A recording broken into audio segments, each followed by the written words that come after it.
What's up, y'all? Thralls of Metal on the telly again. I am Rin, and I am coming at you with the third part of my top 40 albums of 2023.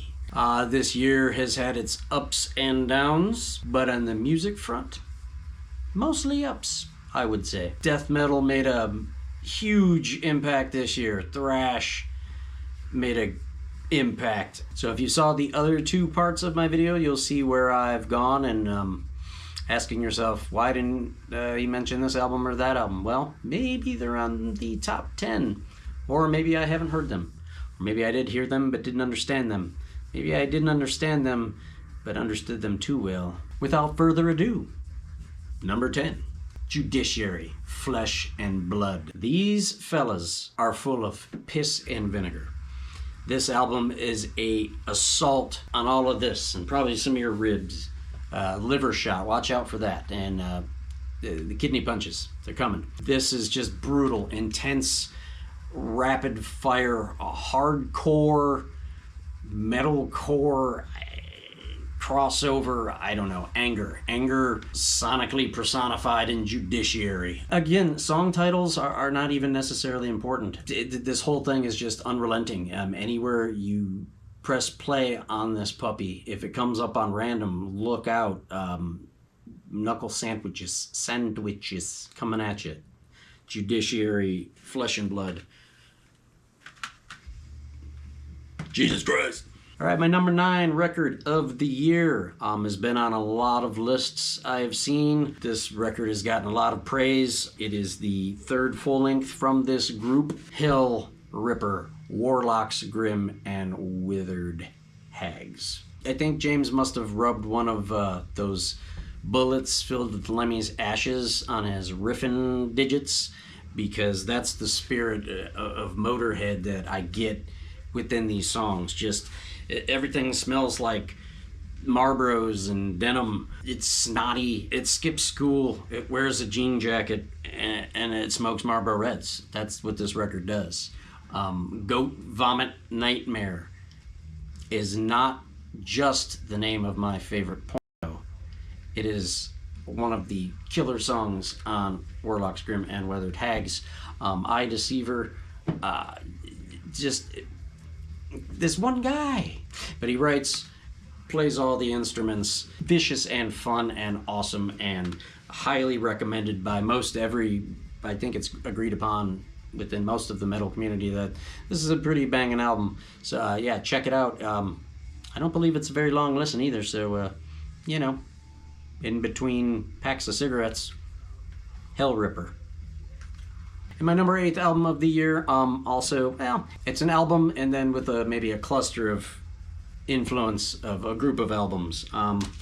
Go Ahead and Die, the second album by Max and Amadeus Cavalera, father and son duo, Phoenix, Arizona, formed during the lockdown a couple years ago, and this is a son of a bitch of an album. Not only did he put out this album, but he put out the re-recordings of the first two Sepultura albums, Beastal Devastation, and the other one I can't fucking remember right now. Max Cavalera brings it like he always brings it. Amadeus is bringing it like we're learning he's bringing it, because this is the second Go Ahead album. Tumors, Desert Carnage. I know John mentioned this, and I'm gonna mention this also. If you have not seen the video for Druggo Cop, good Lord, please, Sergeant Buzzkill. It is an awesome watch, that video. This album is probably one of the closest things to Nail Bomb he's done since the Nail Bomb. The drumming is awesome. Cyber Slavery, MDA, Most Deadly Animal, is it's Max doing what Max does. Old, hardcore, early death metal. It just riffs, man. That's what Max loves. That's what we love. That's what we love about him. That's how we do. That's how he does. That's why he's our spirit animal. Go Ahead and Die. If you have not heard both of their albums, then I'm not mad. I'm just you son of a. Speaking of Go Ahead and Die, Dying Fetus. Number 7, Make Them Beg for Death. Go ahead and die. Dying Fetus, make them beg for death. Murder, death, kill. Full disclosure, once again, I'm not as familiar and well educated on the catalog of Dying Fetus as I should be. I got to jam this album during a long drive I did over this since it's been out, so it must have been between September 8th and now, because that's when I listened to this album on a long drive, and good God, Compulsion for Cruelty, When the Trend Ends, Unbridled Fury is the precision of the drums and the guitar syncing up all the accented jugs. I love the production on this because everything shines through. Very good enunciation, and you can make out a lot of what he says. And as a vocalist, I really dig that, and that's why I dig this type of death metal that is well recorded. Just the attack, the tightness of it, the brutality of it. And this might be one of the coolest album covers of the year too. I dig the shit out of that. It's probably on either side of me too. So yeah, Dying Fetus, number 7. All right, my number 6th album of the year. It's the 5th studio album by this band. They've been around since 2015 from Arizona. This album just jams.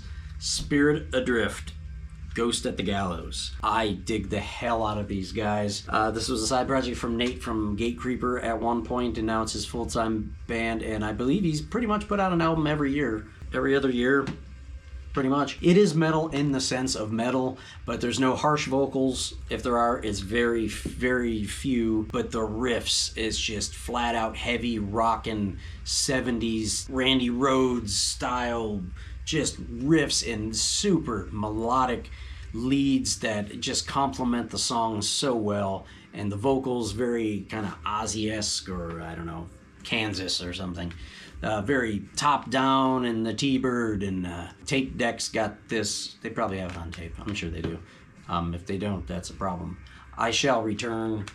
This is just a killer album, as all of their albums are. The tones, the just flat out jams. That's all I can say about this, really. Just flat out jams. If you're not hip, get hip, and drink whatever it is you're still allowed to drink, and smoke whatever it is you're allowed to smoke, or don't. Just sit there and eat your broccoli and jam Spirit Adrift. Get some of that up in you. Make you feel better. That's medicine. Spirit Adrift is medicine your body needs. Vitamin Spirit Adrift. Oh, we're getting there. We're getting excited now, aren't we? Top 5. Okay. Number 5, the 10th studio album from the band formed in Florida in 1988. The boys from Florida are back. Obituary, Dying of Everything. That's it. That's all I got to say. Obituary. No. Obituary are one of the godfathers of the modern death metal explosion in the early days. Pioneered the sound. The song War, with the machine gun barrage at the beginning, and then whoa. John Tardy's vocals used to bother me a little bit. I don't care. But I love it now. But I will say he's doing that less. The attack is still there, but it's not as I'm gonna get ya. No, I'm kidding. Wrong Time, the bendy and be warned. This is simple, meat and potatoes riffs. It's just a continuation of Obituary, their sound. You're not getting new styles out of these guys. It's just more Obituary songs, and I want that. You probably want that. If you don't, then, there's a lot of other things this year you could listen to, but maybe not as good as Obituary. Dying of Everything. I mean, something's gonna get you. Might as well be Obituary's 10th album, 5 of the year. I don't care. My number 4 album of the year. I haven't really seen this album on too many end of year lists, and I don't know why. I dig the shit out of this band. This is their second full length on Century Media. Fort Worth, Texas, Frozen Soul with Glacial Domination. I really dug the last one, but this, I like the weird interludes. They have like synth interludes in between songs. A couple of the songs reminds me of John Carpenter. It reminds me of The Thing. It reminds me of Prince of Darkness. Just a creepy vibe, and the cold is their gimmick, right? But this, they sound cold. I don't know how to describe that. I don't think maybe Matt Heafy, who produced this from Trivium fame, maybe he turned the thermostat all the way down in the studio, and that's, I don't know. Arsenal of War, best served cold, awesome. Invisible Tormentor. I dig the chug. I dig the slow, plodding, doom-laden death metal of this album, and I don't know. Maybe I don't know. There was other stuff people got into, but for some reason this was the ice cube I needed. I don't know. It was hot summer days. Yeah, Glacial Domination. Here we go. Number 3 for 2023. This is the third full-length album by this band. This band stole my heart on their last album, Kill Grid, and Richmond, Virginia, coming in strong. Enforced War Remains. Like I said, they stole my heart on their last album. This time they brought chocolates. Brutal chocolates. This is a crossover chugathon beatdown, perfect for all aspects of your day. Morning, noon, night, in between your bathroom breaks. Hanged by My Hand, freaking ultra violence. Again, anywhere you put this down, you're getting a relentless, fast-paced breakdown, fast-paced breakdown. I wish I could articulate better how much I enjoyed the hell out of this album this year. Mercy Killing Fields. Matt Heafy plays a couple of solos on here, which was cool. It's got a good live sound to it. The vocals are fierce. This is just good shit. Enforced. Here we are. The second album of the year for me. And again, flip-flop all of these, because I don't think any of these albums, especially in my top 10, I don't think I'd like one more than the other.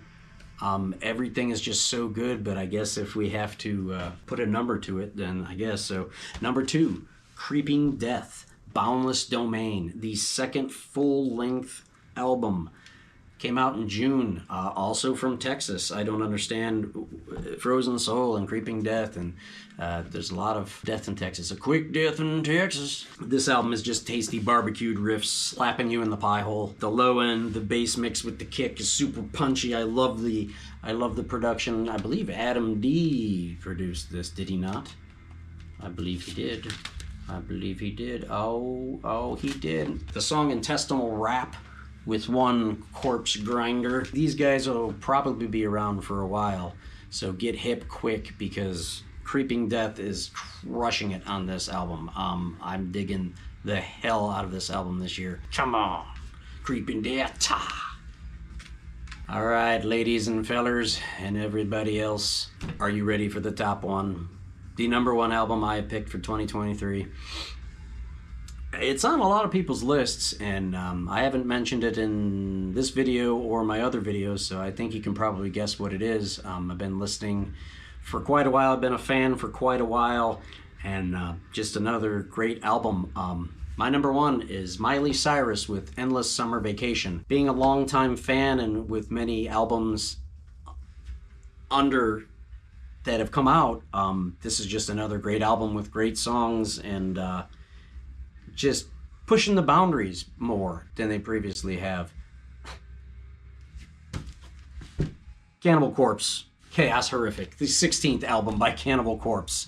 You know, I've been a fan for a long time, and just with this many albums under the belt and coming out with another new album full of great songs and stuff, it's another Cannibal Corpse album, guys, is what I'm saying. Overlords of Violence, and that's what it is. It's Cannibal Corpse, the second album with Rutan on the payroll. Corpse Grinder's vocals are just as harsh. The neck is swelling. The stuffed animals are piling up, fracture and refracture. Bloodblind? Are you kidding me? The slower corpse is what I like. The Drain You Empty, the Doom corpse we got just for a couple of minutes there, that was cool. Is it my favorite album of the year? Maybe. I know I will be listening to this album for the rest of my days, mixed in with the rest of my Cannibal Corpse, but I will also be listening to Creeping Death and Enforced and all the way down the line. All of these albums I mentioned in this list, the top 40 list, I either have been a longtime fan of or am now a new fan, and it's just another Corpse record in the catalog, and as far as I'm concerned, it's a jewel in the crusty, creepy Corpse crown of carnage, chaos, horrific. Number 1 for 2023, Cannibal Corpse. Yeah, that's my list. That's all 40 albums. Of course, there were many other albums that came out this year that I didn't put on the list. Bareness, listen to that if you have not. Soen, I dug. There's a bunch of things that just almost made it. A lot of EPs. We don't count the EPs. I didn't do a special EP list, but Inhuman Condition, killer EP that came out this year. But this year's been a honeypot for the new music this year. Yeah, the anger and tension of the past several years translates well into aggressive music and depressive music and the music that we enjoy and love and that we like to talk about and you like to hear about and you talk about to us and we talk back and forth, or I'm not that good at that, but somebody will get back at you. If you enjoyed this video, I'm glad you did. Like and subscribe to our videos and channel. We've been doing this for 5 years. The royal we. I've been in and out for a little while, back for the time. I'm glad to be. I hope you enjoy it.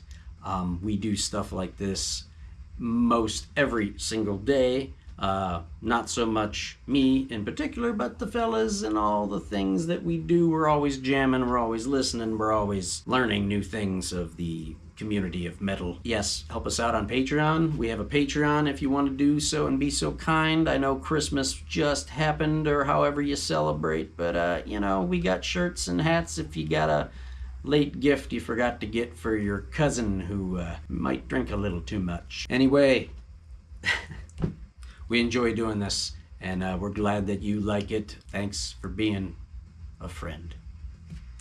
Rin from Thralls of Metal 2023. See you later.